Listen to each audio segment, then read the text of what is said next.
বাংলা দীর্ঘদিন ধরে কেন্দ্র এবং রাজ্য সরকারের রাজনৈতিক টানাপোড়েনের জেরে বিভিন্ন কেন্দ্রীয় প্রকল্পের বাস্তবায়ন নিয়ে বিতর্ক চলছে।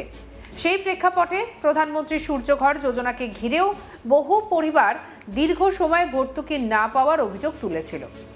বর্তমান রাজ্য সরকারের দাবি, প্রশাসনিক সমন্বয় বাড়ার ফলে এখন এই প্রকল্পের সুবিধা দ্রুত মানুষের কাছে পৌঁছতে শুরু করেছে। মঙ্গলবার নবান্ন থেকে বর্তমান মুখ্যমন্ত্রী শুভেন্দু অধিকারী প্রকল্পটির আনুষ্ঠানিক সূচনা করেন এবং জানান, প্রথম পর্যায়ে ১,৮০০টি পরিবার এই প্রকল্পের আওতায় এসেছে। তার বক্তব্য, আগামী দিনে আরও বেশি সংখ্যক পরিবারকে এই প্রকল্পের অন্তর্ভুক্ত করা হবে, যাতে বিদ্যুৎ খরচা কমানোর পাশাপাশি নবায়নযোগ্য শক্তির ব্যবহারও বাড়ে। একই সঙ্গে তিনি অভিযোগ করেন, পূর্ববর্তী সরকারের সময় কেন্দ্রের এই প্রকল্প বাস্তবায়নে যথাযথ সহযোগিতা করা হয়নি। অন্যদিকে প্রাক্তন মুখ্যমন্ত্রী মমতা বন্দ্যোপাধ্যায়ের আমলে আবেদন করেও সুবিধা না পাওয়ার দাবি করেছেন কয়েকজন উপভোক্তা। তাদের সঙ্গে এদিন ভিডিও কনফারেন্সে কথা বলেন মুখ্যমন্ত্রী। প্রধানমন্ত্রী সূর্যঘর যোজনা মূলত সাধারণ পরিবারের ছাদে সৌর বিদ্যুৎ ব্যবস্থা স্থাপনের মাধ্যমে বিদ্যুৎ ব্যয় কমানো এবং নবায়নযোগ্য শক্তির ব্যবহার বাড়ানোর লক্ষ্য নিয়ে চালু করা হয়েছে। দেশের ক্রমবর্ধমান বিদ্যুৎ চাহিদা, পরিবেশ দূষণ এবং জীবাশ্ম জ্বালানির ওপর নির্ভরতা কমানোর উদ্দেশ্যে এই প্রকল্পকে গুরুত্বপূর্ণ পদক্ষেপ হিসেবে দেখা হচ্ছে। প্রকল্পের আওতায় নির্দিষ্ট ক্ষমতার সৌর প্যানেল বসানোর জন্য কেন্দ্রীয় সরকারের পক্ষ থেকে ভর্তুকি দেওয়া হয়, ফলে সাধারণ পরিবারের প্রাথমিক বিনিয়োগের চাপ অনেকটাই কমে যায়। আর এরই পাশাপাশি উৎপাদিত বিদ্যুতের মাধ্যমে মাসে উল্লেখযোগ্য পরিমাণ বিদ্যুৎ বিল সাশ্রয় করা সম্ভব হয়। বর্তমানে মুখ্যমন্ত্রী শুভেন্দু অধিকারী জানান, প্রথম পর্যায়ে ১,৮০০টি পরিবারের বাড়িতে সৌর প্যানেল বসানো হয়েছে এবং উপভোক্তাদের ব্যাংক অ্যাকাউন্টে সরাসরি ভর্তুকির অর্থ পাঠানো হয়েছে। তার মতে, প্রশাসনিক প্রক্রিয়া সহজ হওয়ার আবেদন, অনুমোদন এবং অর্থ প্রদানের কাজ দ্রুত সম্পন্ন হয়েছে। তিনি বলেন যে ভবিষ্যতে আরও বৃহত্তর পরিসরে এই প্রকল্প বাস্তবায়নের পরিকল্পনা রয়েছে, যাতে রাজ্যের বিভিন্ন জেলার মানুষ সমানভাবে এর সুবিধা পান। কি বলছেন শুভেন্দু অধিকারী, শুনবো। ভারত সরকারের কোনো কর্মসূচিতেই যুক্ত হয়নি, বিরোধিতা করেছে এবং তার ফলে এই কল্যাণকর কর্মসূচিগুলোর সুফল পশ্চিমবাংলার জনগণ পাননি। আমরা ইতিমধ্যে বলেছি যে 100 ইউনিটে 30,000 টাকা ভারত সরকার সাবসিডি দেবে আপনাদের, আর পশ্চিমবঙ্গ সরকার তার বাজেটে এসসি এসটি পরিবারগুলির জন্য অতিরিক্ত 100 ইউনিটের জন্য 5,000 টাকা, অর্থাৎ 300 ইউনিটের জন্য যেখানে ভারত সরকার থেকে 78,000 টাকা পাবেন, বাড়তি 15,000 টাকা এসসি এসটি পরিবারগুলোর জন্য আমরা ঘোষণা করেছি।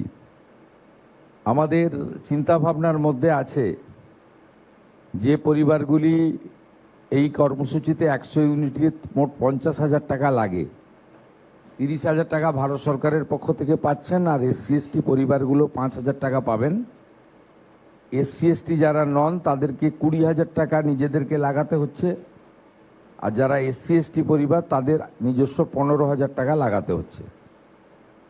আমরা চিন্তা ভাবনা করছি অতি দ্রুত আর্থিকভাবে যারা পিছিয়ে আছেন তাদের জন্য আমরা অতিরিক্ত রাজ্য সরকারের পক্ষ থেকে কিছু আর্থিক সহযোগিতা দেওয়ার ব্যাপারে আমাদের খুব ইতিবাচক চিন্তাভাবনা চলছে। অর্থ প্রধান সচিব মহোদয়, মুখ্য সচিব মহোদয় এই বিষয়ে অতি দ্রুত একটি সিদ্ধান্তে উপনীত হয়ে ক্যাবিনেটকে জানাবেন বা আমাকে জানাবেন।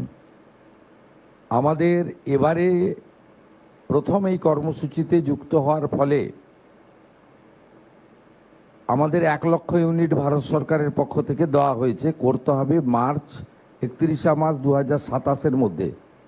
আমি ব্যক্তিগতভাবে আমার আধিকারিকদেরকে, জনপ্রতিনিধিদেরকে এবং জনগণের কাছে আবেদন করেছি যাতে 1 লক্ষ নয়, অন্তত তার থেকে অনেক বেশি, কয়েক গুণ বেশি আমরা পশ্চিমবঙ্গে প্রধানমন্ত্রী সূর্যঘরের সুফল পৌঁছে দিতে পারি।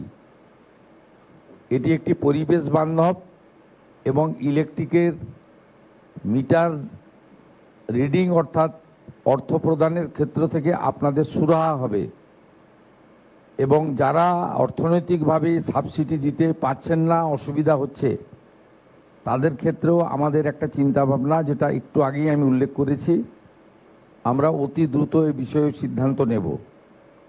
আমি পশ্চিমবঙ্গের জনগণকে বলবো, মাননীয় প্রধানমন্ত্রী নরেন্দ্র মোদীজির যে স্কিম, যা পশ্চিমবঙ্গ সরকার দ্রুততার সঙ্গে গ্রহণ করেছে, কার্যকর করছে, এগিয়ে আসুন। আজকে 1810টি পরিবারকে আমরা সংযুক্তিকরণ করলাম। সংখ্যাটা খুব কম হলেও আমরা এই মিডিয়া ইভেন্টটা এই কারণে করলাম, যাতে এই 1810টি পরিবার যারা প্রথম এগিয়ে এসেছেন তাদের দেখে আরও হাজার হাজার পরিবার, লক্ষ লক্ষ পরিবার এগিয়ে আসে। সেই উৎসাহ প্রদানের জন্য ছোট্ট অথচ সুদূর প্রসারী একটি কর্মসূচিতে আমরা সবাই আজকে যুক্ত হয়েছি।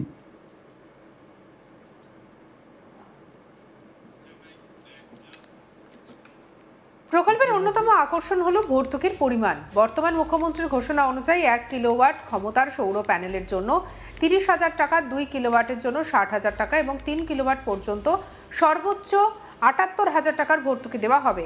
এই অর্থ সরাসরি উপভোক্তার ব্যাংক অ্যাকাউন্টে পাঠানো হবে। ফলে মধ্যস্বত্বভোগী বা অতিরিক্ত প্রশাসনিক জটিলতার সম্ভাবনা অনেকটাই কমবে।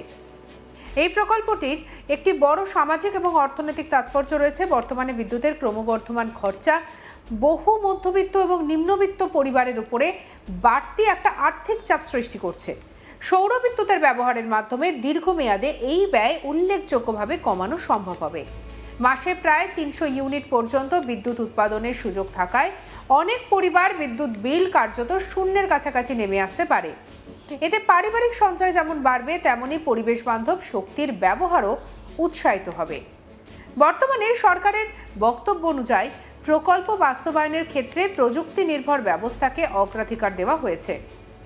অনলাইন আবেদন, নথিপত্র যাচাই, অনুমোদন এবং ভর্তুকি প্রদানের পুরো প্রক্রিয়াকে ডিজিটাল করা হয়েছে।